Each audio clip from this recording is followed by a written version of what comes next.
Olá pessoal, tudo bem com vocês? Esse é mais um vídeo da série O Mínimo que Você Precisa Saber. E hoje o assunto é insalubridade por frio.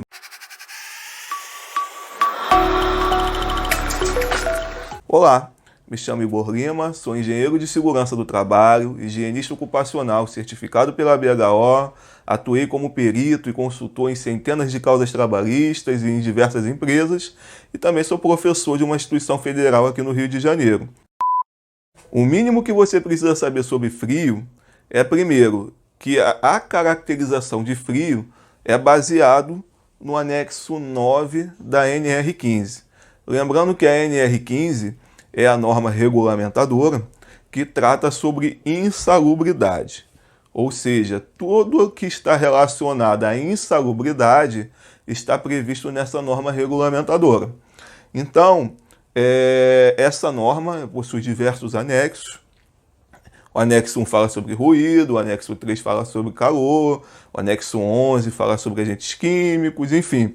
E dentro desses anexos estão lá, né, agentes físicos, químicos e biológicos. E o frio é um agente físico. E está previsto lá no anexo 9. O que acontece? Qual é o problema da caracterização, né, de frio para a verificação de insalubridade? E sem dúvida nenhuma, esse é um dos itens mais solicitados, mais pedidos na Justiça do Trabalho, onde tem muitos trabalhadores expostos. Eu, como perito, posso dizer que 20% dos casos que eu fiz estava relacionado à insalubridade por frio. Então, açougueiro, pessoal que trabalha fazendo carga e descarga de alimentos, produtos alimentícios. Normalmente são atividades que procuram a Justiça do Trabalho para pleitear esse adicional.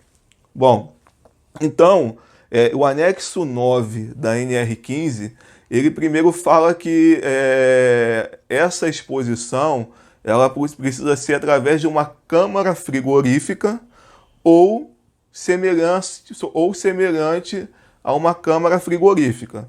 Então, primeira coisa que eu quero desconstruir, não é porque você está exposto ao frio, de repente você mora aí no sul do Brasil, trabalha à noite, é muito provável que você não vai ter o direito a esse adicional, né? Porque o anexo 9 da NR15 não trata sobre isso, trata sobre frios artificiais. Então, câmaras frigoríficas, eu já fiz perícias, né, em grandes empresas que vendem gênero alimentício, então era um prédio enorme com câmara frigorífica, menos de 20 graus Celsius, enfim.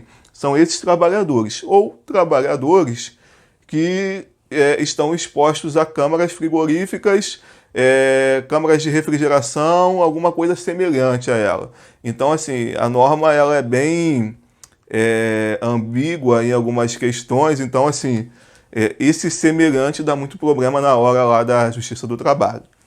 Então, o frio, esse trabalhador tem que trabalhar nessas condições que eu falei, câmara frigorífica ou semelhante.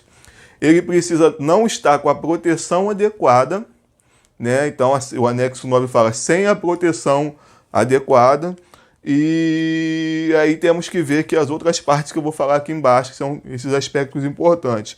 E a norma fala que essa caracterização é feita de uma forma qualitativa. O que é isso? Uma forma quantitativa é quando eu faço uma medição, né? E eu, através dessa medição, eu tomo uma decisão. É o caso do ruído, preciso medir, enfim.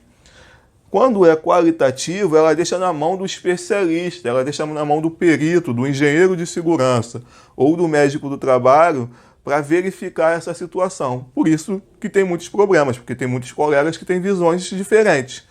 Então, esse é um ponto polêmico desse assunto. Outro ponto é o que é esse artificialmente frio.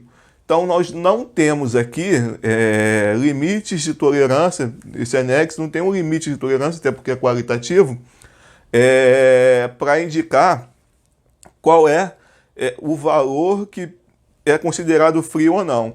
Então isso também é um outro assunto polêmico. Alguns colegas pegam limites da ACGH, que é uma norma americana, né? Mas o que é o mais utilizado é verificar lá no artigo 253 da CLT, da Consolidação das Leis Trabalhistas, eles dão algumas definições lá. E ele diz lá o que é considerado artificialmente frio. E ele diz o seguinte: dependendo da região do país, dependendo do mapa oficial do Ministério do Trabalho e Emprego, que hoje não tem mais esse Ministério do Trabalho e Emprego, mas existe esse mapa oficial, né? Você vai verificar qual é a região que você se enquadra, e esse limite, né, que é considerado artificialmente frio, vamos dizer assim, que não é um limite. O que é artificialmente frio? Depende da região, ele pode ser 10, 12 ou 15 graus Celsius. Então a lei trabalhista, não é a ANR, a CLT, ela chama uma portaria do antigo Ministério do Trabalho e Emprego. Esse Ministério do Trabalho e Emprego tem lá um mapa, né? E de acordo com esse mapa, esse artificialmente frio pode ser 10, 12 ou 15 graus Celsius. Então depende, obviamente, da região do Brasil. E quais são os aspectos importantes relacionados à caracterização de insalubridade por frio? O que normalmente eu faço? Primeiro, eu preciso saber qual é a temperatura que esse trabalhador está exposto. Ele está exposto a quanto? Quantos graus? Menos de 20, menos 10, 10 graus Celsius, 15, 16. Então, acima de 15, já não é mais considerado frio. Por exemplo, eu já peguei uma perícia onde a reclamante trabalhava num escritório, tinha a questão do ar-condicionado, e ela falou, aqui é muito frio. Né? Então, assim, primeiro que não estava no limite e não se enquadrava lá, né, na parte da câmara frigorífica. Então, tem esse ponto também. Então a temperatura é um item importante. O tempo de exposição. Eu peguei também uma outra perícia, que o cara ele trabalhava fazendo entrega, mas a temperatura estava acima de 15 graus Celsius aqui no Rio de Janeiro. E também esse trabalhador ele ficava muito pouco tempo. Pô, ele ficava a jornada toda descarregando produtos de gênero alimentício em diversos bairros aqui do Rio de Janeiro. Só que ele não fazia o descarregamento, ele não entrava lá no baú frigorífico do caminhão. Ele só pegava aquela mercadoria e levava para a porta do cliente, enfim. Só que quando ele chegava na empresa, que é uma empresa grande aqui do Rio de Janeiro, ele descarregava as mercadorias que sobravam, né, num local que era assim frio, que tinha lá, se enquadrava, mas ele ficava no máximo 5 minutos lá, esperando a pessoa emitir uma nota, enfim, fazia conferência. Então, pô, de uma exposição de mais de 8 horas de trabalho, ele ficava só 5 minutos. Será que isso aqui vai causar algum dano à saúde dele? Insalubridade é aquilo que vai causar algum dano, aquilo que pode fazer com que esse trabalhador fique doente. Então, isso é um ponto a ser considerado, o tempo de exposição. Um outro ponto é a medida de proteção. Então aqui eu quero chamar muita atenção a respeito disso. Por quê? Tem primeiro aquela japona que é usada por muitos trabalhadores, tem a questão da proteção só, né, do membro superior, não dos membros inferiores. Então o cara está exposto ao frio, tem todo um aparato, já peguei perícia assim que a empresa tinha todo um aparato, só que uma parte do corpo ela não tinha um EPI adequado para proteção ao frio. Então isso é um outro ponto que tem que ser considerado.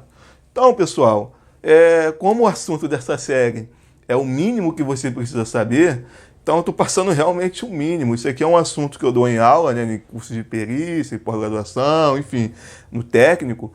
Eu falo 1 dia, 2 dias sobre esse tema. Mas acredito que com esse resumo você tem agora uma ideia geral sobre como é que é feita essa caracterização de insalubridade por frio. Bom, se você gostou desse vídeo, eu peço que você curta esse vídeo, que você comente, né, se já vivenciou algum caso relacionado à insalubridade por frio. Peço que você compartilhe esse vídeo aí com seus amigos, com quem julgar que seja realmente interessante. Eu tenho outras redes sociais, vai aparecer aqui, então se você tiver interesse em conhecer outros, não só esse assunto, mas outros assuntos como perícia, como higiene ocupacional, a parte, enfim, e outros temas relacionados a essa série, me acompanhe aqui nessas redes sociais que está aparecendo aqui embaixo. No mais, eu agradeço a atenção, fique com Deus e um abraço.